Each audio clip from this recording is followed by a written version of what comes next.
This episode of RetroRetracked is specifically going to be about the greatest game ever, in our opinion. Agreed.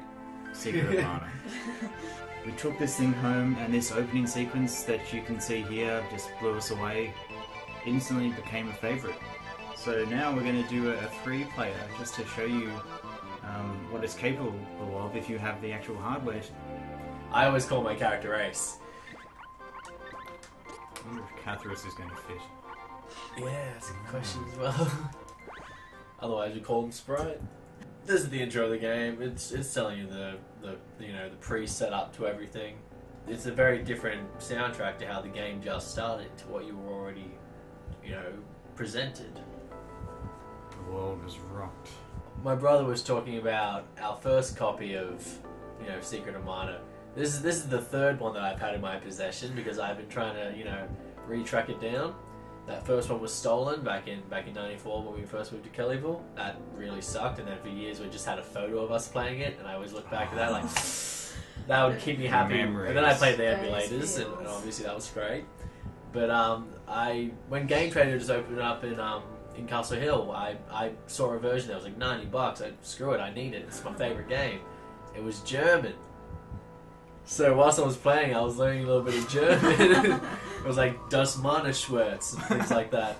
Eventually, they told me they had another copy, and they just let me trade it straight away, like no extra cash. Although I think if I did pay like an extra $200, I would have got them like a box and manual. Which, if I had the money, I really would have done. So I've got that reproduction box, but I'd love to get the manual. All right, here's the start of the game. Let's go, Ace. Stop fooling around.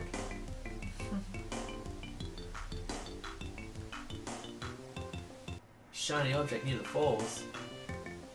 The Sword of Mana. At this point, you don't actually see the whole top-down element of the game, so... Yeah, this is so interesting, actually, because they're still on an angle, like the actual pictures. Oh, no, that's how they look. It's just... Yeah. It's not the camera angle. This is isometric, really. Like, dead-on isometric, not from an angle.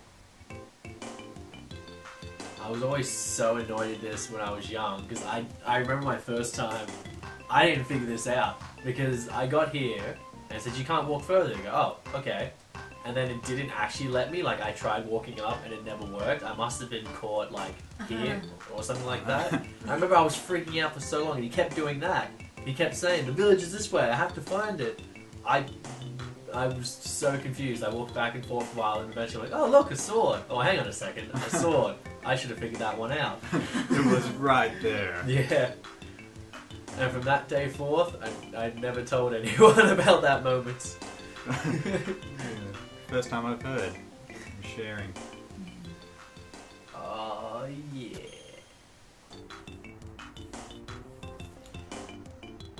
When we actually lost this game, and when we first learnt about ZSNES and SNES 9X, we instantly tracked this down because we no longer had a physical copy of the game. And the thing about playing it on the SNES 9X or ZSNES was the layering of the graphics. And every now and then, when you go into an area that's meant to have fog or some kind of cloud, you couldn't see because they couldn't actually do any transparencies. It was a fully coloured image covering over you walking, so you had to turn it off. Turn off the layers in order to see. So you didn't get to enjoy the full, SNES graphic effect. Eventually, they could handle it. Like the emulators got a lot better. The first time you level, kind of Pretty gets quick. you hooked. And you think, well, if I keep killing stuff, then I'll get more levels. That'll make it easier to kill the bosses and such later on. Well, when we first started to play the game, we would just go back and forth through this beginning area again and again and again and again. Just grinding.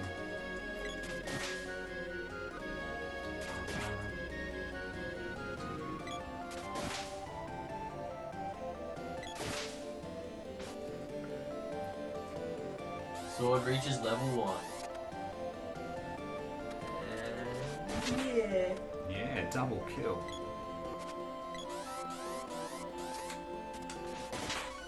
Yeah. bet that leveled me up quicker. Probably does. Extra XP or something like that. No idea.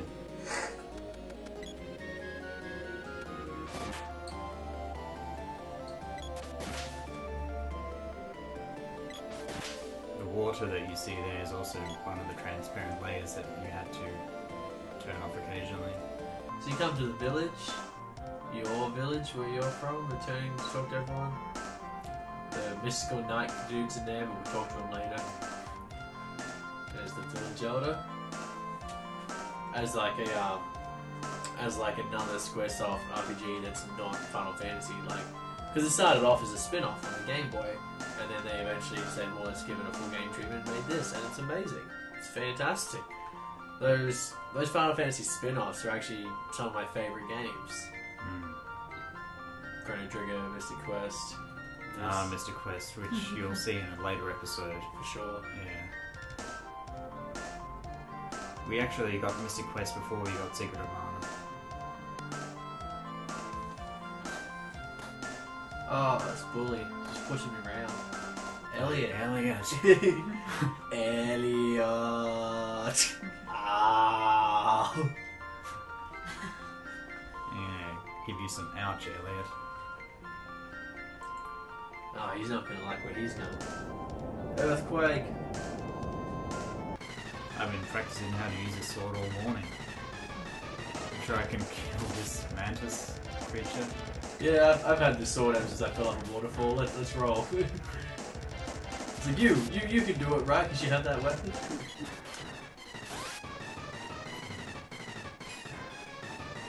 That dodge is pretty good, like early on. Like he's just leveled up enough to be able to change. Music really creates suspense and Yeah. Battle music. Oh yeah, man. Oh, I do know the White composer. It's like Hiroki, something like that. But he's fantastic. All the music he's done for the Mana series has been brilliant. He's doing the one after this as well. Oh, look at that! Smashed it. Smashed it. Yeah. And look at that, the fire. Lost 23 health. You see the graphics on that explosion. Oh, stunning. Oh yeah, explode to pixels. Oh, yeah. And he's just cheering.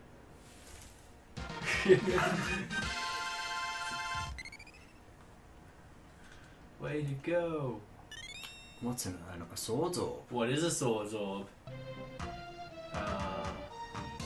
Orphan of the Storm, otherwise known as Embrace the Storm, something like that, and then also just Victory.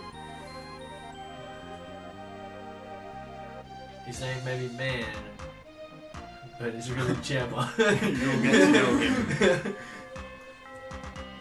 Man, sorry.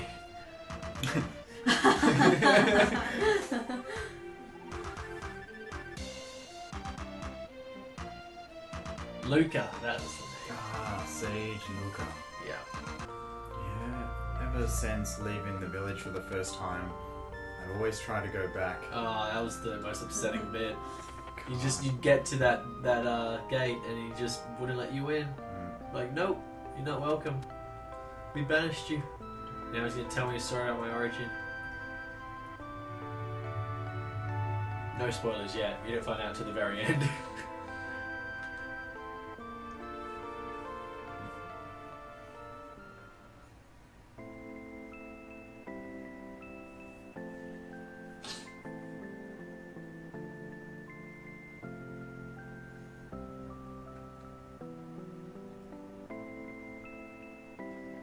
Goodbye.